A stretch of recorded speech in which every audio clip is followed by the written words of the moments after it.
Hey everybody, it's me, Alex Garcia, aka the COG, coming at you, as always, with the best day of the week, New Comic Book Day. Happy Wednesday, everybody.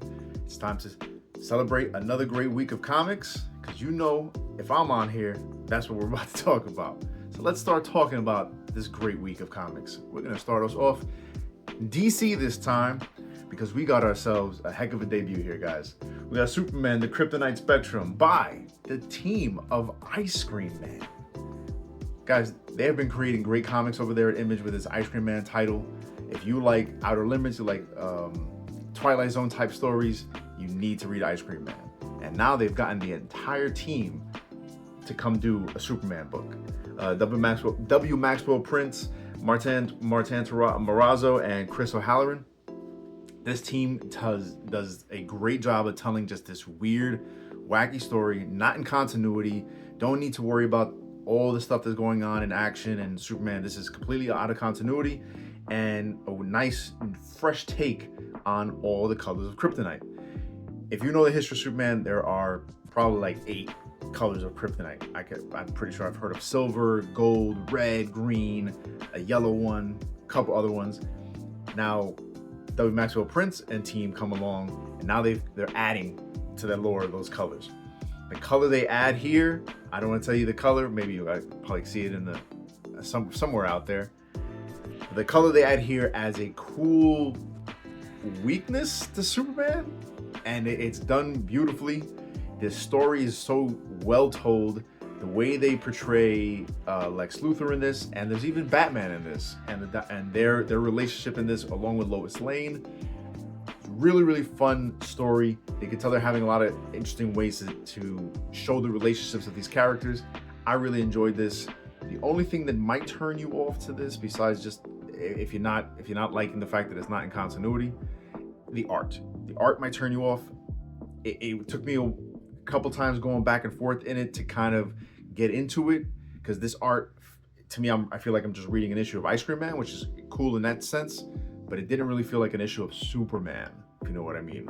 So that might turn you off, but give the story a chance, and I can't wait to see what the next colors of this Kryptonite that are going to be introduced are, and what they're going to do to Superman, because it seems like they're going to go down some really unique roads with this to see where the different colors, how they affect Superman.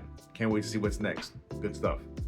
Let's jump over to Marvel now, where we got Jason Aaron doing yet another Scrooge McDuck book. Scrooge McDuck, Earth's Mightiest Duck, and he brought himself a team of artists on this. You got Mahmoud Assar, Ciro Cagioloso, Giuseppe Camuncoli, and Danielle Orlandini.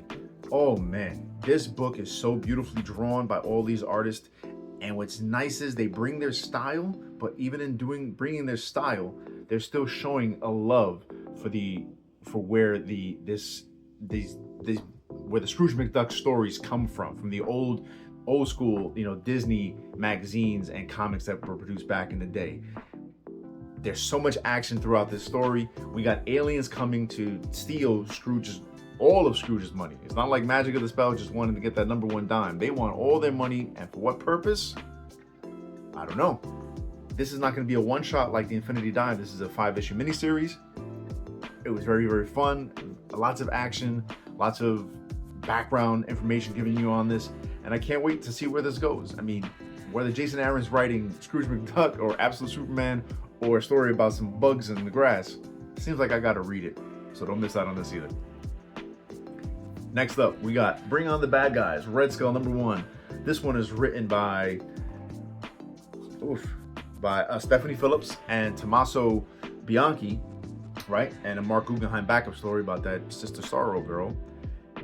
I really like this one. I've been saying for a while, I miss villains who are just villainous. So often we get these villains nowadays that, they need a backstory, you gotta feel bad for them, blah, blah, blah. No.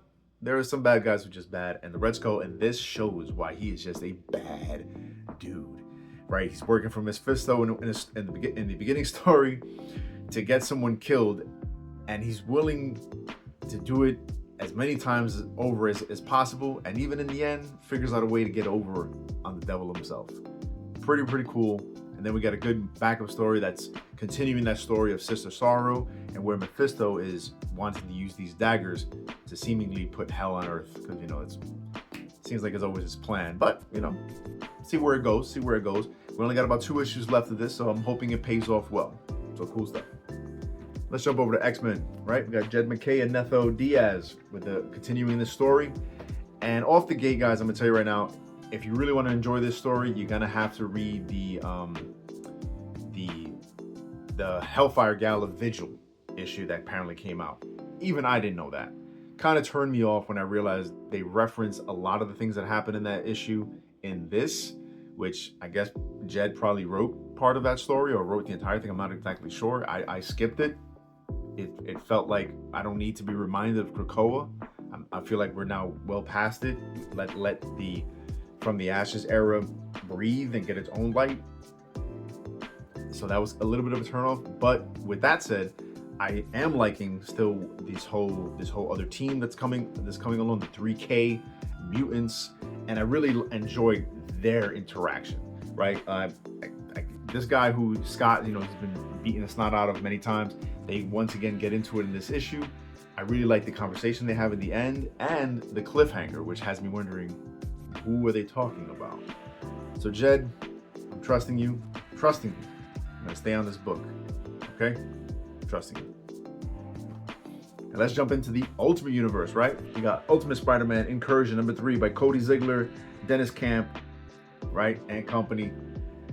This was a good issue. This was a fun issue. Miles continues to go throughout this new Ultimate Universe looking for his baby sister who got transported to this new Ultimate Universe. Now he is in Japan, where he's dealing with a character we haven't seen yet, the Ultimate Silver Samurai, along with the Ultimate X-Men.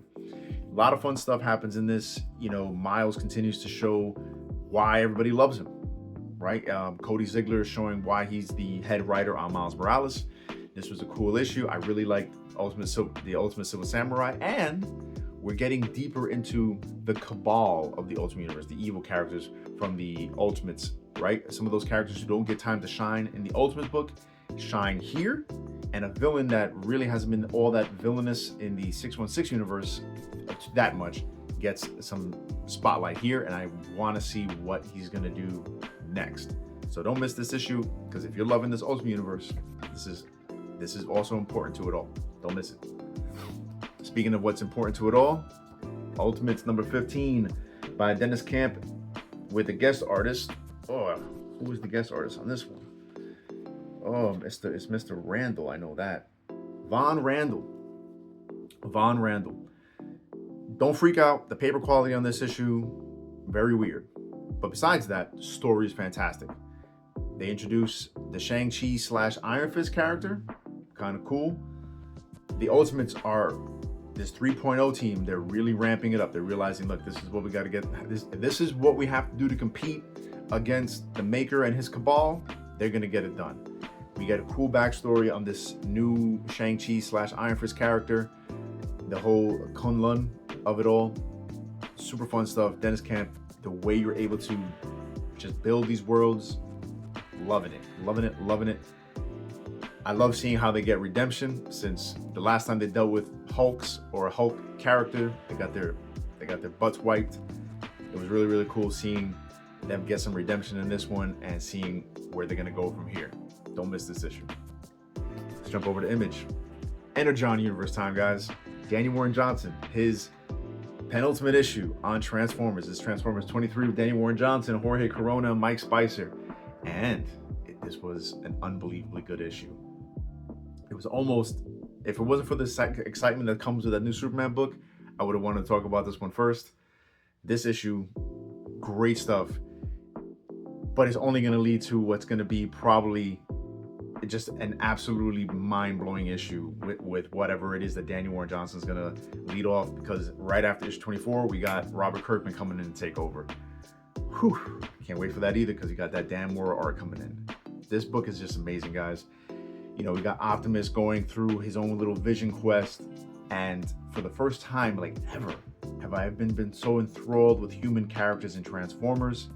The way they're showing the humanity between the robots and people where you don't see robot in person. You just see two entities, two people essentially going through stress and strife, and how you just fight to come out on the other side a better person.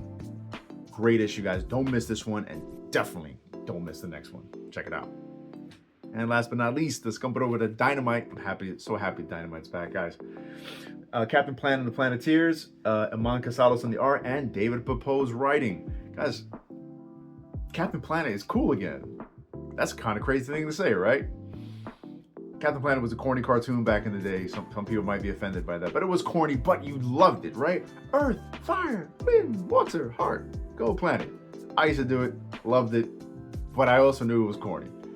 David Pepose knows it was corny, but he knows how to make it better. And he's doing a great job on this one, really adding depth, just like they're doing with Thundercats, just like they're doing with Silverhawks and all those other great titles, Johnny Quest. This is adding so much heart and depth and love to this character. And now that they've summoned Captain Planet and they've shown what they can do, the Planeteers have to figure out how to stay a team though. And that's the struggle here. And we're getting all more classic villains from the Captain Planet lore showing up. And a very, very big one shows up at the very end. So I can't wait for the next issue.